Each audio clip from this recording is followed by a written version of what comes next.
Hello दोस्तों, welcome to वेदो और the smart learning app. मेरा नाम है अंकित श्रीवास्तव। दोस्तों, आज के क्लास में हम लोग अपने जो रूटीन से पढ़ते आते हैं वो नहीं पढ़ेंगे। आज के क्लास में काफी इंटरेस्टिंग फैक्ट आपको जानने को मिलेगा। दोस्तों, आप सभी ने जमशेदजी टाटा का नाम सुना होगा।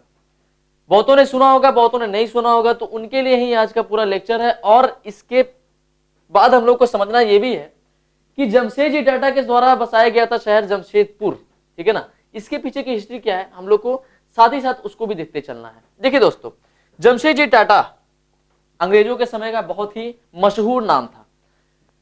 इनका एक विजन था दोस्तों, इनका एक विजन था कि देखिए, इनके पास दौलत की कमी नहीं थी, ठीक है ना। ऐसा नहीं कि कहीं से छीन के लेके आ गए। बहुत मेहनत थी, बहुत संघर्ष करने के बाद इन्होंने काफी सारा अपना वेल्थ बनाया।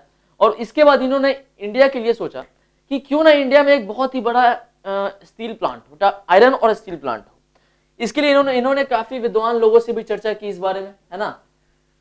अब इसके बाद क्या हुआ, चर्चा तो हुई, लेकिन उसके लिए जरूरी था दोस्तों, इसके लिए जरूरी था कि भाई कहीं ना कहीं आयरन ओर का होना। कहीं आयरन ओर होगा तभी तो वहां से आयरन निकलेगा और उससे स्टील बनेगा। तो कहीं आयरन ओर होने का बहुत ही ज्यादा इंपॉर्टेंस था, ठीक है ना। तो इसी को देखने के लिए, इसी को सर्च करने के लिए इनके एल्डेस्ट सन यानी कि इनके बड़े बेटे दोवरजी टाटा और एक जियोलॉजिस्ट जिनका नाम है दोस्तों चार्ल्स डेक्ट, ये दोनों आपस में विचार किए, आपस में एक मीटिंग रखे। इन्होंने सोचा कि ऐसा करते हैं, इन्होंने बोला कि मेरे पिताजी का सपना है कि भारत में एक आयरन और स्टील इंडस्ट्री हो, ठीक है ना। इन्होंने बोला कि ठीक है, और इससे हमारा ही फायदा होगा। इन्होंने बोला कि भाई देखिए, उस समय ब्रिटिश की सरकार थी, अगर कुछ भी मुनाफा होगा तो वो उन्हीं के हक में जाएगा, है ना। भले ही अभी उस समय हम लोग इंडिपेंडेंट थोड़ी थे, हम लोग को फ्रीडम नहीं मिली थी, तो इनके फायदे की बात थी। तो ये लोग गए साथ में। ये लोग खोज पे निकलते हैं। अप्रैल का बहुत ही गर्म सा महीना होता है वो, ठीक है ना। तो खोज पे निकले ये लोग कि चलो चलते हैं, ठीक है ना। छत्तीसगढ़, आप लोग को याद रखना है कहां खोज पे निकले थे, तो छत्तीसगढ़, ठीक है ना। छत्तीसगढ़, जिसका कैपिटल रायपुर, ओके। छत्तीसगढ़ में ये लोग निकलते हैं। महीना कौन सा था, अप्रैल का महीना था, ओके, अप्रैल का महीना था। तो दोनों निकले सुबह एकदम मस्त ब्रेकफास्ट करके, सैंडविच, ओके। अब इसके बाद की बात करते हैं।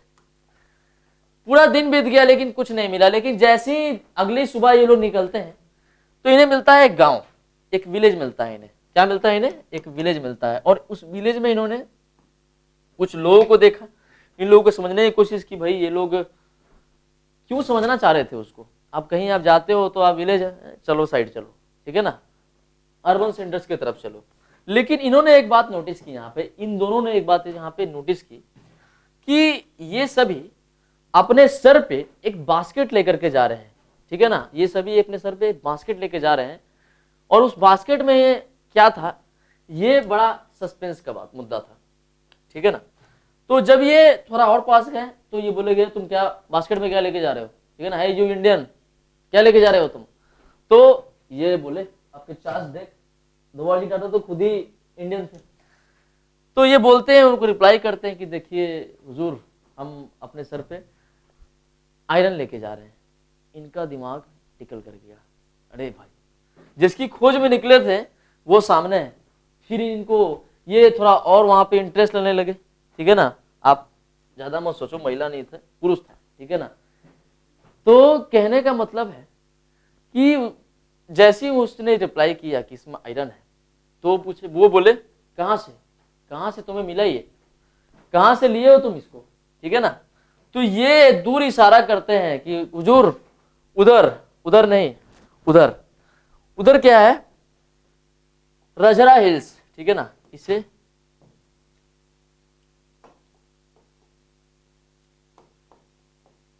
राजरा हिल्स, ठीक है ना। ये बोलते हैं कि वहां पे जो ऊंची ऊंची पहाड़ियां दिख रही है ना, ऊंची ऊंची पहाड़ियां दिख रही हैं, वहां पे उसको बोलते हैं वैसे राजरा हिल्स, ठीक है। आप वहां पे जाइए और आपको वहां जाने के बाद पता चलेगा कि वहां पे कुछ है, हुजूर कुछ है, ठीक है। तो ये दोनों साथ में गए, वहां पे दोनों गए मिलके। गांव वाले को ये बोले गए तुम चलो, अगर नहीं मिला तो तुमको उसी हिल से फेंकेंगे, ठीक है। तो ये गया साथ में, डरते डरते गया। फिर वहां जाकर के ये लोग देखते हैं कि अरे बाप, वहां इतना बड़ा आयरन का ओर देखे ये लोग, ठीक है ना, चार्ल्स ड्रेक तो वहीं पे बेहोश हो गया, ठीक है। और दोबाजी टाटा को विश्वास नहीं हो रहा कि जिसकी खोज में निकले थे वो मेरे सामने है। फिर चार्ल्स ड्रेक को उन्होंने उठाया, ए उठो, सो गया रहा है।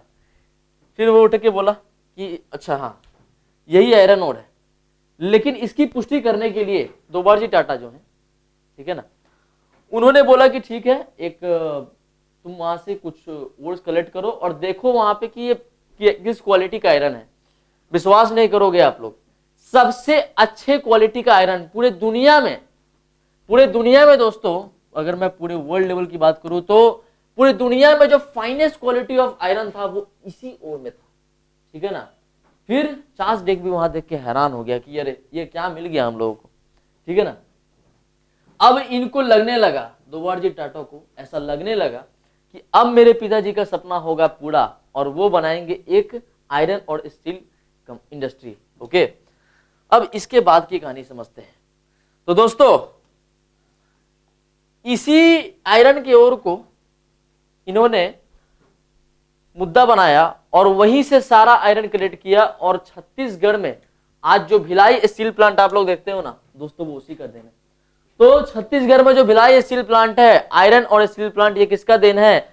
तो अगरिया प्रजाति का, ठीक है ना। अगरिया कौन थी? वही गांव वाले जो कि टोकरी में लेके जा रहे थे आयरन को। तो यहां पे आपको एक बात और जाननी पड़ेगी,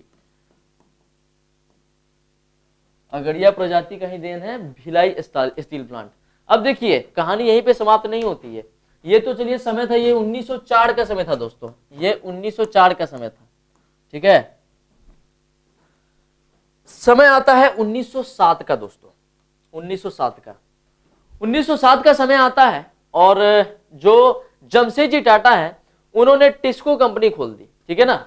टिस्को की स्थापना कर दी, Tata iron and steel company. Okay, इसकी स्थापना कर दी गई कब? 1907 में, 1907 में। लेकिन इन्होंने सोचा कि भाई एक ही स्टील प्लांट में मजा नहीं आ रहा है, थोड़ा सा और खोज करते हैं। तो ये लोग चले जाते हैं झारखंड में जाते हैं। देखो प्रॉब्लम क्या थी, ये भिलाई स्टील प्लांट सेटल करने के बाद सबसे बड़ा मुद्दा आ रहा था पानी का, ठीक है ना। ये और भी इंडस्ट्री वहां पे सेटल करना चाहते थे, लेकिन पानी का मुद्दा था सबसे ज्यादा जो चैलेंजिंग मुद्दा था। तो इन्होंने देखा कि भाई सुब्ररेखा नदी जो है वो तो झारखंड से गुजरती है, रांची से निकलती है और बे ऑफ बंगाल में जाकर के अपना जल गिरा देती है। तो इन्होंने देखा कि भाई रांची से चल रही है, अच्छा ऐसे चल रही है और ये सीधे सीधे आ रही है और चंडिल के पास, ठीक है ना, यहाँ पे एक जगह है, ठीक है ना। अभी इस जगह के बारे में आपको नहीं बताऊंगा। यहाँ पे एक जगह है, इनको एक खाली जगह मिला जहां पे इन्होंने टाउनशिप का सोचा। किसका सोचा? टाउनशिप का सोचा, ठीक है ना। इन्होंने सोचा कि एक टाउनशिप क्रिएट करते हैं वहां पे और काफी सारे वहां पे घर बनाते हैं और लोगों को वहां पे सेटल करते हैं। और इसी टाउनशिप को हम लोग जानते हैं दोस्तों जमशेदपुर से, ठीक है ना। तो जमशेदपुर कहां से आया, कैसे बना, इसके पीछे का रीजन यही है। तो टिस्को का जो सबसे पहला हेडक्वार्टर था, फर्स्ट हेडक्वार्टर, वो क्या है? तो जमशेदपुर। अगर आप आज की बात करोगे तो ये मुंबई में है, ठीक है ना। अब इसके बाद की बात करें तो धीरे धीरे सुब्ररेखा नदी का जो जल है वो उस कैनल के जरिए उस जमशेदपुर में की तरफ लाया गया। हालांकि कुछ पार्ट था इसके तरफ, लेकिन क्योंकि वहां पे इंडस्ट्री ज्यादा से ज्यादा चाहिए थी तो हमें वहां पे सुब्ररेखा नदी चाहिए थी, ठीक है ना। तो धीरे धीरे जंगलों को काटा गया और दूर दूर तक जंगल काट दिए गए और वहां पे इंडस्ट्रीज वहां पे लगाई गई, ठीक है ना। तो जो आज आप जमशेदपुर स्टील सिटी देखते हो ना, तो ये कैसे बना, इसके पीछे का क्या रीजन था, ये सब कुछ आपको इसमें बता दिया गया है। रीजन काफी आसान है ना। शुरू से अगर बात की जाए तो दोस्तों हुआ क्या, जमशेदजी टाटा का एक सपना था, उन्हें उनके बेटे उसको पूरा करना चाहते थे। तो ये लोग खोज पे निकले और उनको मिल गया छत्तीसगढ़ में चलते चलते रजरा हिल्स के पास आयरन ओर। उसको बाद में उन्होंने भिलाई स्टील प्लांट में कन्वर्ट कर दिया। अगर आपसे पूछा जाए कभी क्वेश्चन कि भिलाई स्टील प्लांट को सेटल करने में, वहां पे सेटल करने में सबसे बड़ा योगदान किसका रहा है, तो अगरिया प्रजाति का, ठीक है ना। आपको अगरिया प्रजाति याद है? टीपू सुल्तान के समय में जो वुड स्टील सप्लाई करते थे, जो वुड स्टील का प्रोडक्शन करते थे, वही ये अगरिया प्रजाति, ठीक है ना। वो साउदर्न इंडिया वाले, वो थोड़े उधर भी थे। ठीक है ना। और उसके बाद जमशेदपुर स्टील सिटी की स्थापना कैसी की गई, ये सभी बातें आपको इसमें बता दी गई हैं। तो दोस्तों आई होप आपको ये पूरा कंटेंट समझ में आया होगा। इससे जुड़े हुए और भी मजेदार कंटेंट पाने के लिए आप लोग चैनल को सब्सक्राइब करो, लाइक करो और ज्यादा से ज्यादा हो सके तो शेयर करो, ठीक है ना। इससे क्या होगा कि आप जितना शेयर करोगे हमारा मनोबल उतना ही बढ़ेगा और हम ज्यादा अच्छे से अच्छा कंटेंट आपके सामने ला सकते हैं। तो दोस्तों आज आपसे यहीं पे विदा लूंगा और फिर मिलते हैं दोस्तों एक नए टॉपिक के साथ। Thank you so much.